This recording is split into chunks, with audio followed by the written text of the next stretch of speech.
Welcome to Glanmore National Historic Site of Canada. Glanmore House was completed in 1883 and was built for a wealthy banker, J.P.C. Phillips, and his wife Harriet. Glanmore was designated a National Historic Site of Canada in 1969 and is located in Belleville, Ontario, and owned by the city. Glanmore hosts visiting exhibits relating to local history or topics of community interest. So what's inside? An estimated 20,000 artifacts related to the history of the Belleville region, artifacts from the life of the original inhabitants, as well as objects related to the National Historic Site of Canada designation. Glanmore is an outstanding example of Second Empire architecture. Glanmore was designated a National Historic Site in 1969 and opened as a museum in 1973. Extensive and accurate landscape, exterior and interior restoration has taken place. There have been 22 restoration projects over the life of Glanmore House. The Sir Mckenzie Bowl Collection. Canada's 5th Prime Minister, his collection was donated in 2005 and several artifacts are displayed here in the dining room. The silver service, flatware, and wooden canteen, as well as the porcelain dinner service, which was a retirement gift from Queen Victoria in 1896.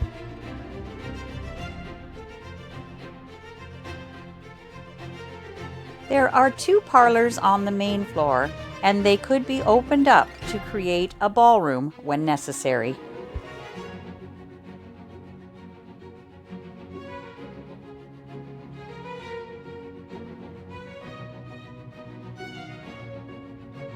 The billiard and card rooms. The paneling and wood accents are a combination of oak, ash, and pine. The large billiard room houses the original pool table, cues, balls, and racks. The smaller card room was used for board and card games.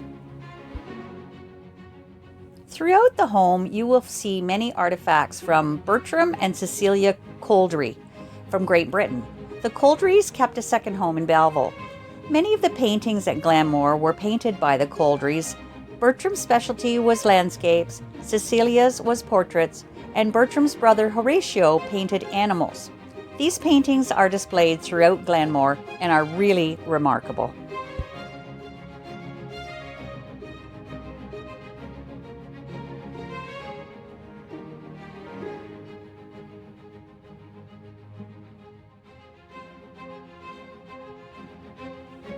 The staircase is a prominent feature of the entryway leading to the second floor.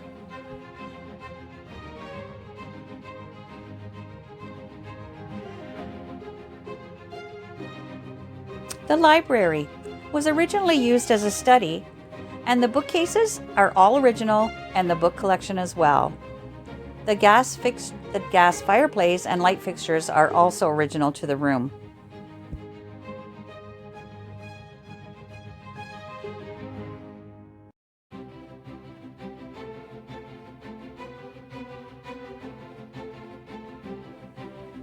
This is the master bedroom and bathroom. The wallpaper was reproduced from a fragment of the original found during the restoration.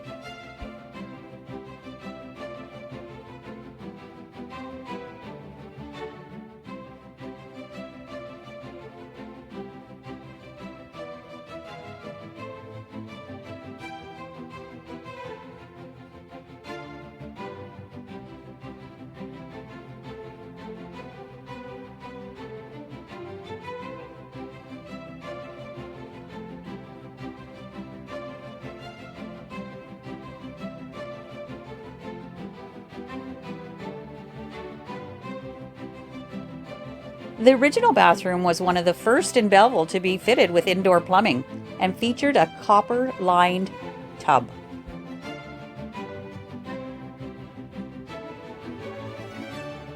Hair pictures were often used as a family heirloom. Pieces of hair were collected and used to make a picture. Hair from family members were added to the picture over time. This one was started in the 1780s and completed over the following 100 years.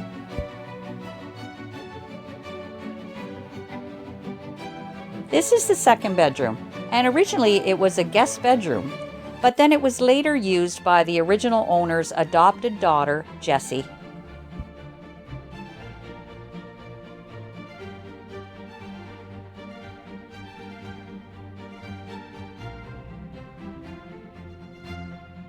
This room on the second floor had multiple uses.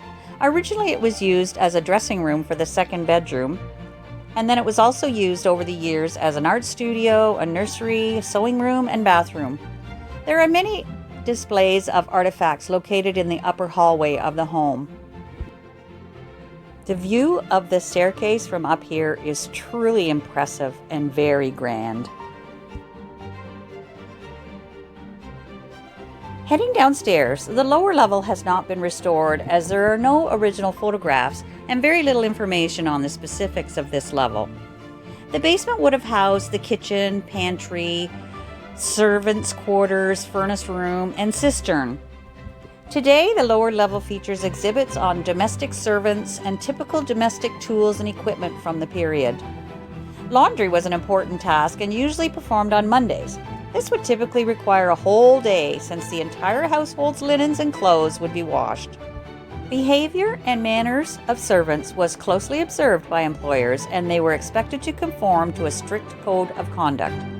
A home such as Glanmore, considered upper middle class, would have employed at least a cook and a general servant or maid. Speaking tubes were used to communicate with staff. These are found throughout the house.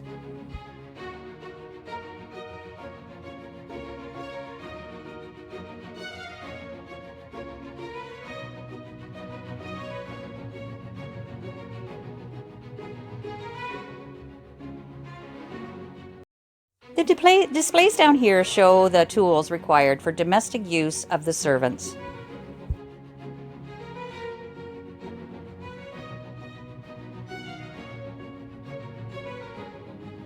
The lower level also houses a display of an early homestead from approximately 1867.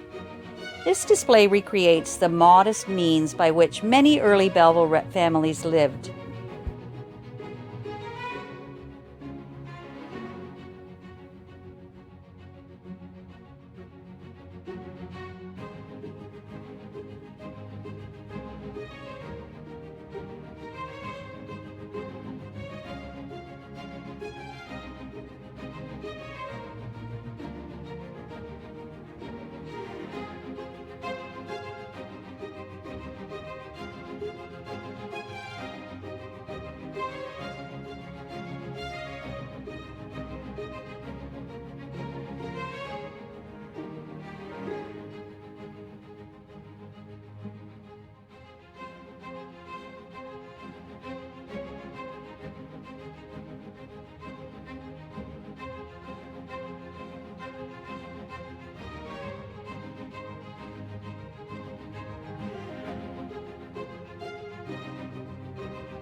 All in all, we really enjoyed our visit to Glanmore House in Belleville, and I highly recommend it.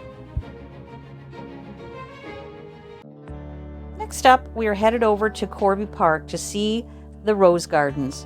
This park was donated to the city of Belleville by Henry Corby, who was the founder of Corby Distillery in Corbyville.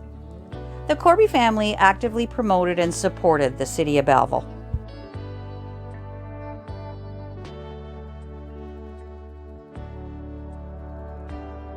The park is located in the east end of Belleville on Ann Street. While the blooms were absolutely beautiful when we were there the first week of August, a couple weeks earlier would have been stunning.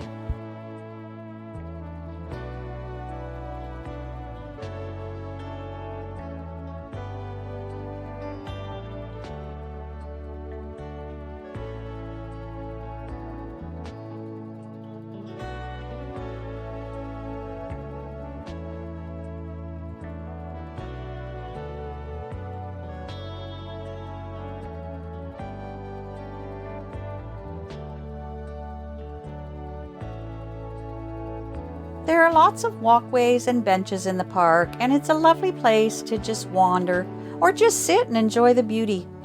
The park is open daily and is maintained by the City of Belleville Parks Department.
After all of our exploring, we had worked up an appetite and decided to head to the waterfront to find a patio for lunch.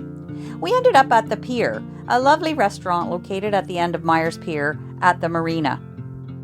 The menu consists of burgers, wraps, salads, and sandwiches, with a selection of wines, craft and regular beers, as well as frozen and specialty cocktails. Indoor or outdoor seating is available, and it's just lovely watching the boats go by. We went for the coconut shrimp for a shared starter and the fish tacos for the main. Both were delicious and fresh and really not expensive, considering the location and the view. I really enjoyed my girls' day with my friend Sandy, and we spent around 4 hours all together at the 3 locations. Thanks for watching, and I'll put the links below for the places visited today. See you in the next video.